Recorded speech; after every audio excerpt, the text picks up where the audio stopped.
Hi, everyone. Thank you so much for joining us today on our webinar on what you need to know about PCI compliance. We're very excited about this webinar. PCI compliance is very big out there. So just a couple of quick housekeeping items before we get started. First, this webinar is being recorded and will be available for download on our website after it's completed. So if you have anybody that you think would enjoy the webinar, please send them to our website so they can download it.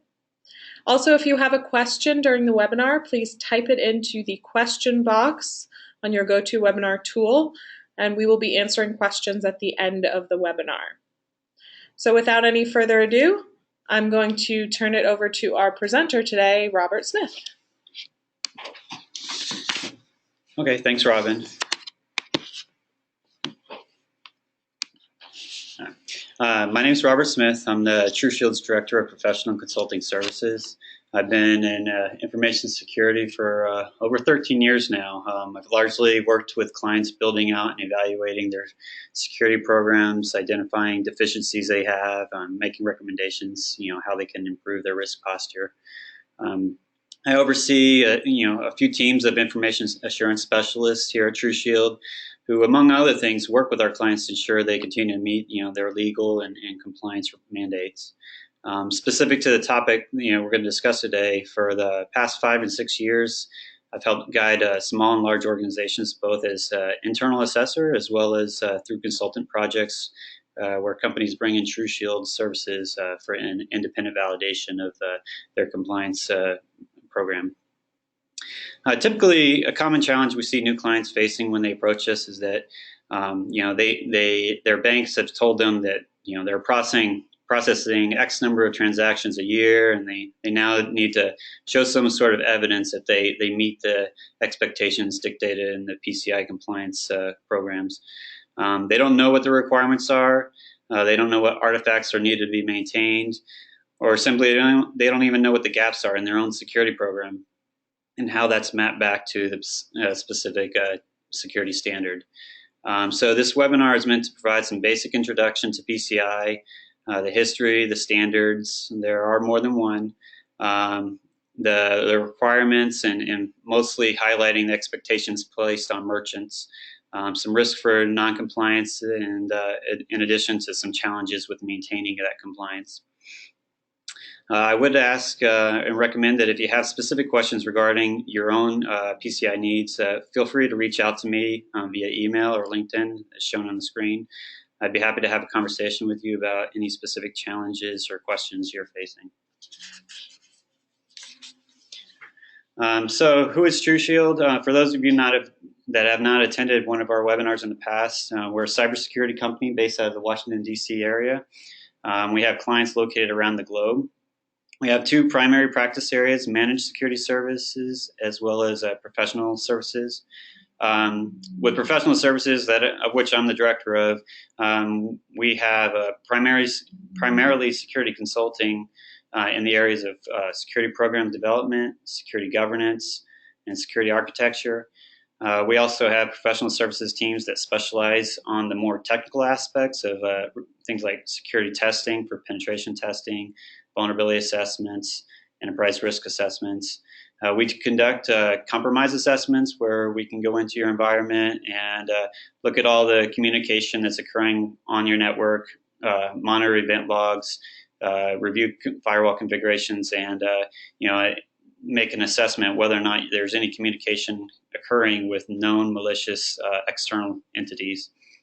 And then we also have incident response and digital forensics capabilities. On our managed security services side, we have a 24/7 security monitoring offering that we call Continuous Security Monitoring, CSM. It's operated out of our Security Operations Center. The CSM service is essentially a managed virtual SOC offering for organizations primarily that serve in the healthcare, financial, legal, and some nonprofit industries. We also service large government agencies. With CSM, we receive and analyze security event traffic from our clients' environments. We identify malicious activities that occur, and that identification generally initiate some level of investigation or triggers the client's incident response process. So what are we going to talk about today? One of the objectives that we'd like to help you understand from a high-level viewpoint is some of the background of PCI and its various standards. What were the motivating factors that established the PCI? Who controls the standards that are published? We'll also touch on some of the expectations all organizations who process, store, or transmit payment card information must meet. These expectations impact both security governance, but also compliance requirements. Keep in mind that compliance with PCI is not just an annual one-time event. Compliance with the standards must be continuously maintained, monitored, and reported. We'll speak to you about the merchant levels and the distinguishing markers for how an organization is assigned. While doing that, we'll also note the different reporting requirements associated with each merchant level. We'll introduce you to some of the more common PCI maintained programs. Perhaps that'll allow you to decide which ones apply to your given situation. We'll speak to you about a typical PCI compliance assessment process, what artifacts must be packaged and submitted on an annual basis and continuously maintained throughout a year. And finally, we'll highlight some of the risks associated with non-compliance. All right, so what is PCI? What does it mean? Why should you care? First off, let's go back to history a little bit here. The payment card industry, or up till the early 2000s, all organizations, mostly merchants that processed, stored, or transmitted payment information, had to report security compliance to each of the payment brands: Visa, MasterCard, American Express, Discovery, and JCB. And each of the brand had varied requirements. They didn't overlap. Some had more stringent controls than others. Some had more, reporting needs that had to be initiated and supplied. And so it was kind of an undue stress placed on the industry as a whole for how many reports and artifacts that were being captured and maintained and submitted. So the 5 brands I mentioned, they created this PCI Security Standards Council. The council was essentially charged with creating a series of security standards by which all organizations who handle payment card information could follow. The standards, drafted by the council would be recognized by any of the brands, and therefore that lessened the burden that all organizations needed to maintain their compliance. Again, I should note that the primary objective of the council is to protect the cardholder data wherever it's stored, processed, or transmitted during and after payment processing.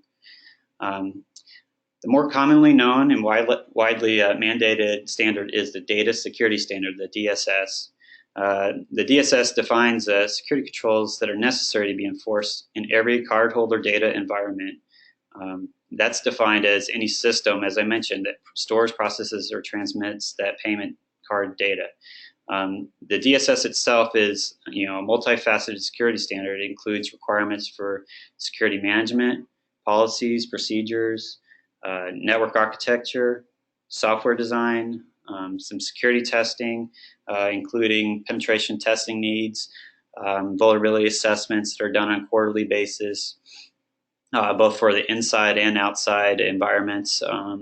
If you have anything that's externally facing, and it might be like an e-commerce system, there would externally assessments need to be performed. And then DSS also speaks to like other critical protective measurements that are needed, such as like monitoring the environment where all the data processing occurs. The PCI DSS has essentially 6 different objectives that it's trying to achieve. You can see them listed here. Each objective within them, there's 12 different requirements, and then within each 12 requirements, it's further clarified into a series of controls and sub-controls necessary to be implemented and monitored in order to maintain compliance with the DSS. The first objective, build and maintain a secure network. You have to install and maintain a firewall to configuration to protect the cardholder data. So what are we looking at there? It's essentially any point of sale system, any e-commerce system, if it's a website or database on the back end that might store the credit card information, you should have a firewall in place ensuring that ACLs are implemented that restrict access to that data. The architecture of the network needs to be appropriately segmented so that you're not having cardholder data sitting on a database server that's in the same subnet essentially as just a general user's workstation, for instance. You got to have that separation so that there's no sort of lateral concern if a user's workstation happening to compromise, that they could and an attacker can then jump over into the database and extract all that cardholder data. The second point on that first objective is not to use vendor-supplied defaults for system passwords. So if you have a router, for instance, that you just procured and you set it up in your environment, before you actually start using it to pass traffic from cardholder data environment and elsewhere, you need to make sure you change all those vendor default passwords and other settings, ensuring that you have a secure hardened baseline applied to it. The second objective, protect cardholder data, has a series of control requirements that you have to implement through the use of encryption. Now, in that aspect, you're looking at not only encryption of transmission, ensuring that you have appropriate TLS certificates applied to the web servers where an e-commerce consumer inputs their credit card information, but as well as on the storage side. So any database level encryption needs to be implemented, hard drive encryption needs to be implemented. If workstations happen to process credit card information at a register, for instance, those hard drives should also be encrypted. The third objective, maintain a vulnerability management program. In here, you want to ensure that you're properly updating patches to your systems. You want to ensure your antivirus software is updated, that your anti-malware signatures are constantly updated. You want to ensure that you're locking down your systems, that only the absolutely necessary applications and services and ports are running, and essentially is ensuring that that secure baseline is applied to all the endpoints that might be within that cardholder data environment. The next objective rather, is implement strong access control measures. Here you want to restrict access to the cardholder data by essentially users need to know. There may not be a business case that every user needs to be able to just query the database, for instance, where you might have the PAN stored, for instance, the personal the primary access number for what's on the credit card number. So you want to ensure that there's access control at the associated operating system and Active Directory level to restrict access. Likewise, at a register, you don't want just any user in the environment to be able to log into the register and the point of sale system. So only people that have a need to know and need to access those things should have that ability. In addition, you want to ensure that all users have a unique ID assigned. There should be no shared passwords, no shared group accounts, or anything of that nature. And then physical access, you want to keep that restricted as well. So anywhere your database is stored, it should be in a locked room or facility, or at least in a locked rack, and that people can't just walk in and take out a laptop that might have some backup data stored on it. For instance, it has payment information on it. The next point about regularly monitoring and testing networks. In this aspect, all your security event logs, for any device that's within your cardholder data environment should be forwarded over to a real-time monitoring dashboard. There should be some sort of alerting occurring based off of any traffic that's deemed malicious, so that investigations could occur. In addition to that, for regular testing the systems, there's a need to perform vulnerability scans on at least a quarterly basis for your entire environment, both internally and externally.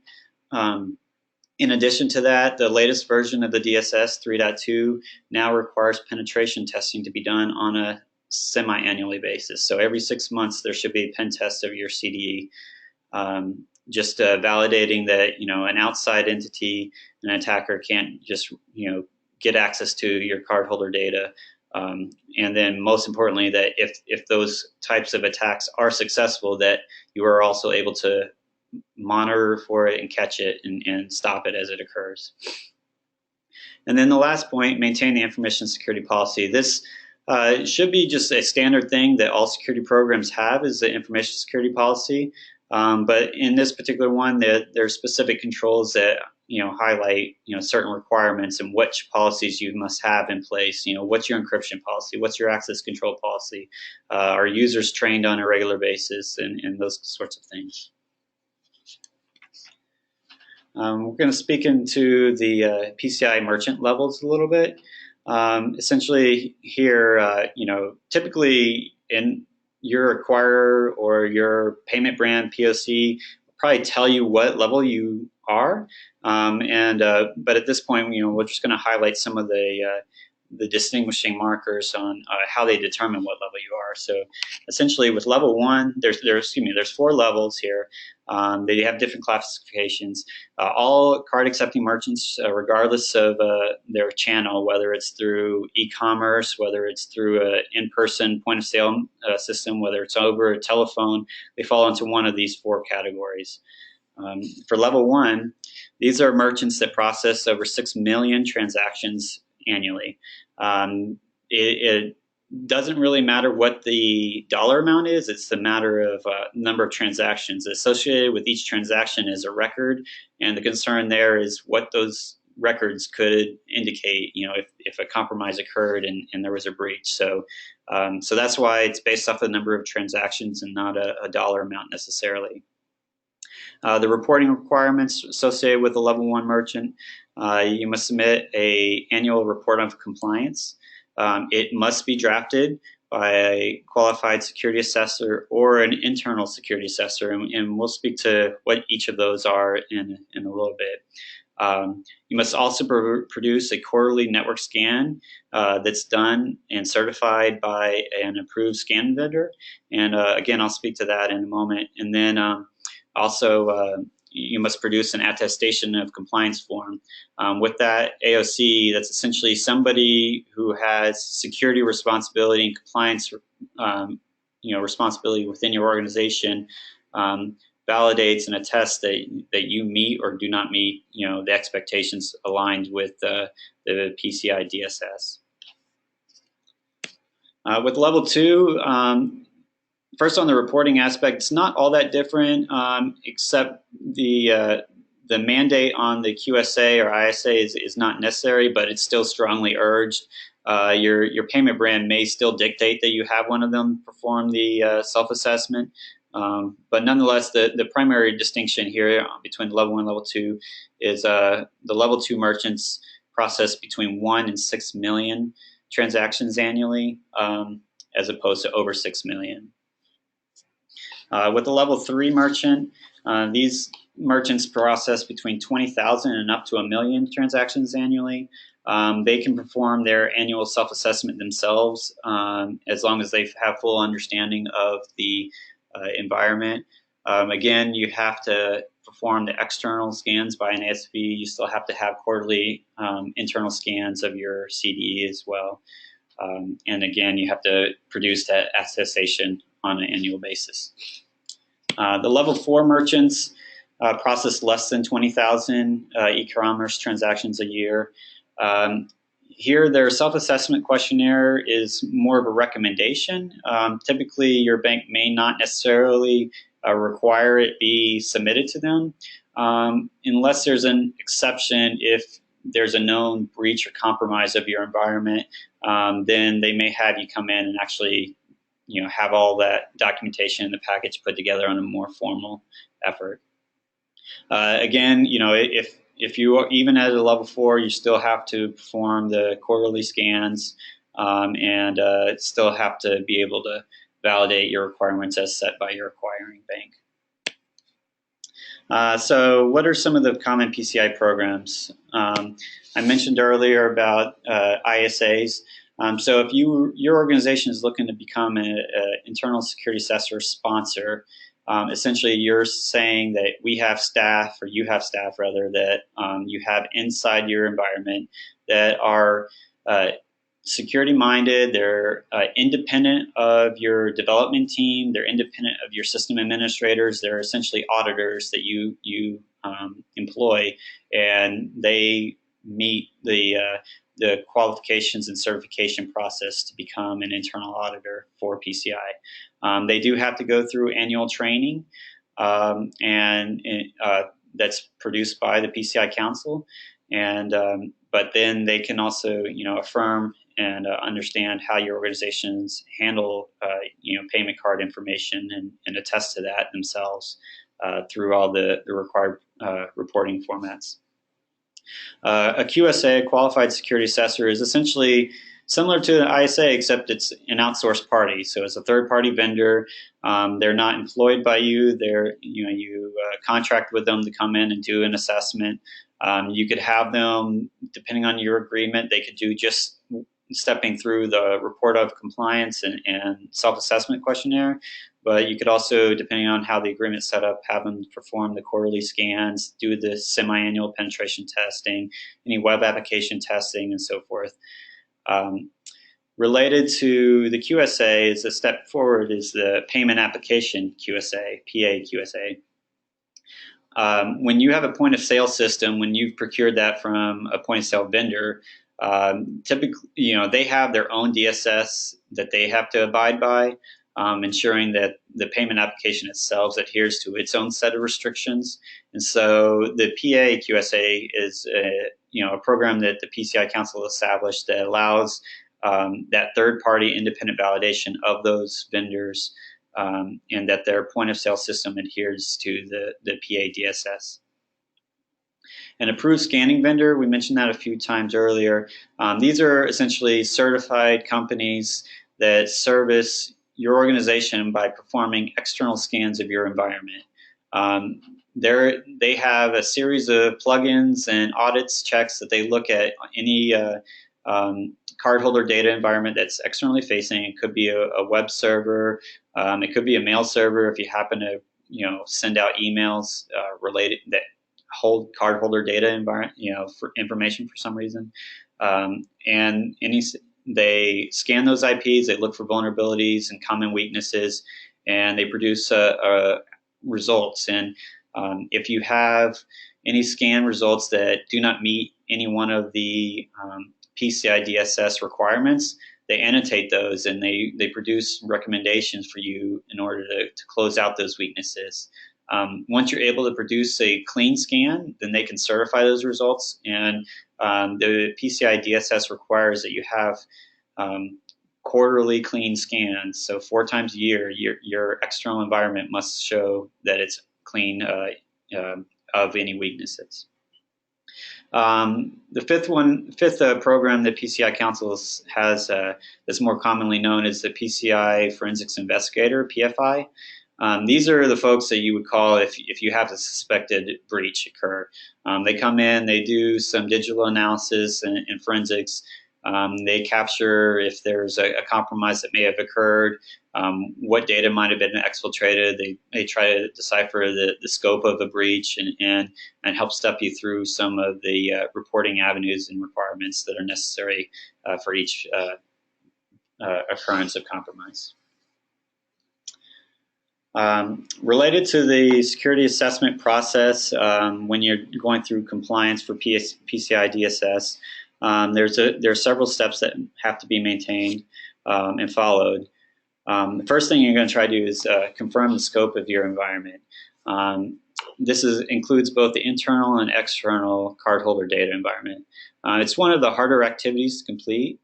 Key to ensuring that your CD is properly segmented away from the rest of your network. If you have a point of sale, as I mentioned, system that's resides on the same network as other devices that do not handle payment card information, such as maybe a SharePoint site or a fax server or something of that nature, then those devices are still in scope for testing.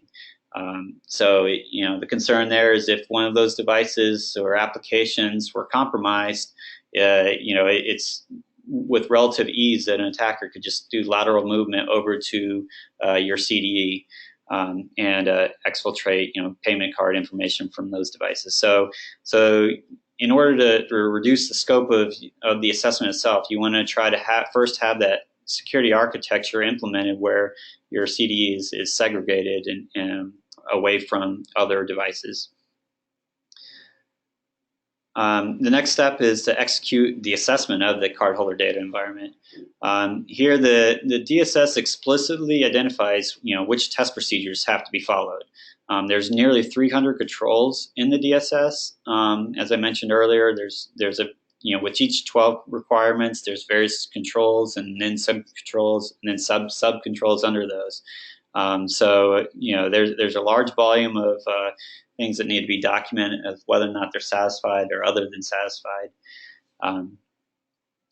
The next step of the assessment is to complete the report for the assessment, and whether that's the self-assessment questionnaire or the report of compliance.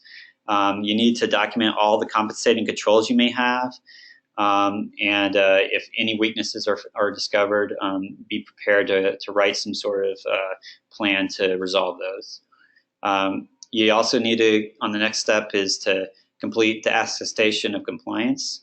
The AOC forms are actually posted on the council's website.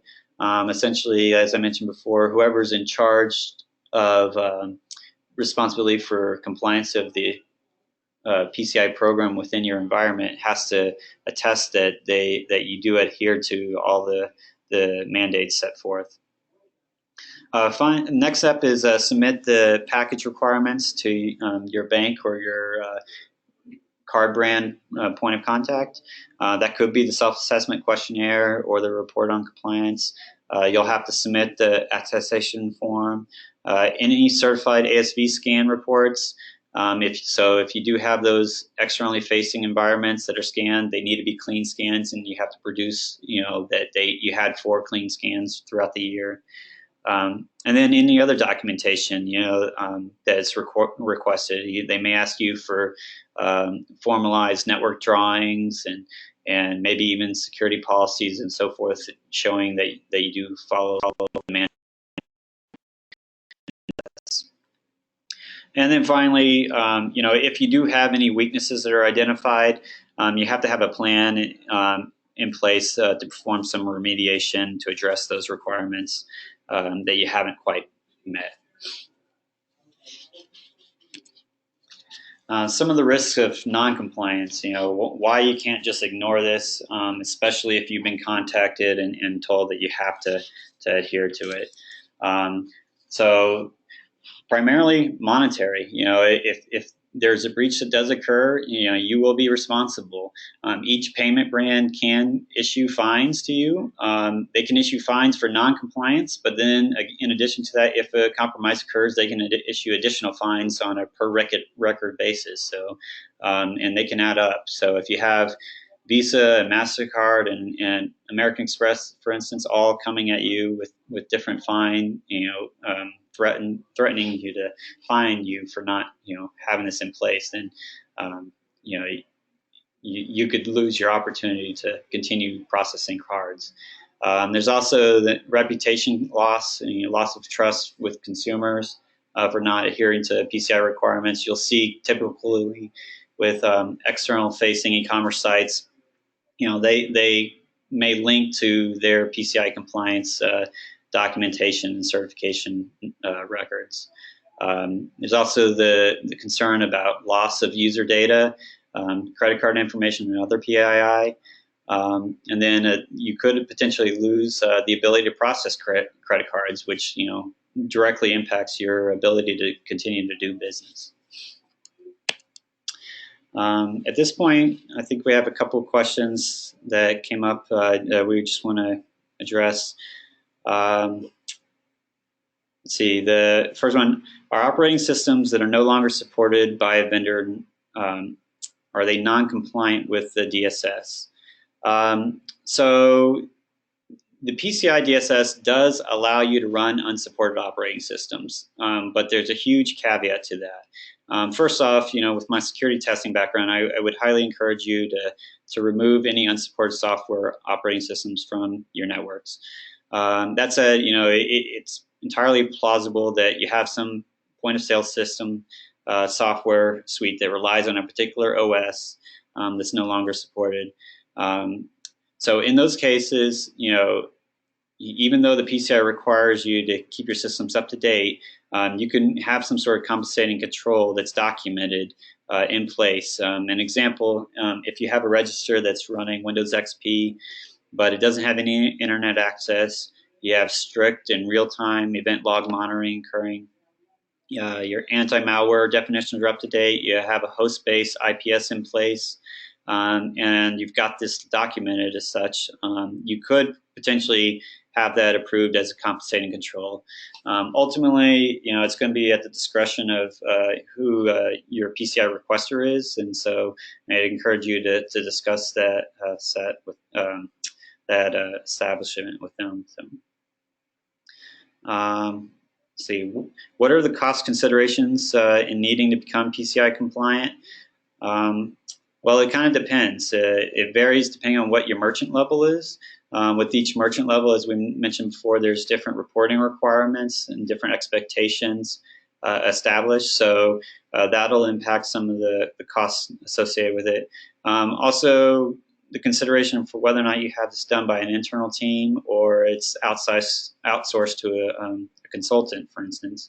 On the internal side, with an ISA, they are required to be certified. Your organization has to be certified that you're hosting these guys and that or gals, and that you'll ensure that they follow and the requirements set forth, and that they maintain and go to continuous training every year and so forth. For an outside consultant, there's the consideration of how complex your evaluation needs to be. Again, back to the scoping needs. You also want to ask them about their past experience performing audits and gap assessments for environments with your size and complexity. I guess one more question right now. Are third-party storage providers storing only encrypted cardholder data in scope for PCI DSS? Okay, so my understanding on this is that if you have your backup data, for instance, stored on an encrypted tape, and then you ship it off-site to be stored somewhere else, those entities who are storing you, the storage providers, they do not have to be PCI compliant as long as they do not have the decryption key stored there as well. So as long as there's that separation and you keep your decryption key stored in a separate place, then they do not have to abide by the DSS. However, you'll find that it's pretty common storage providers have some level of assurance that they add protection for cardholder information, and I'm sure you could check with your agreement with them on that. At that point, I just want to say thank you for joining the webinar. I hoped it was served as a good foundational basis for which you can better understand the scope entailed with being PCI DSS compliant. As you consider all this information further and moving toward those next step questions, again, feel free to reach out to me via email or give us a call. We can have a consultant discuss your particular needs.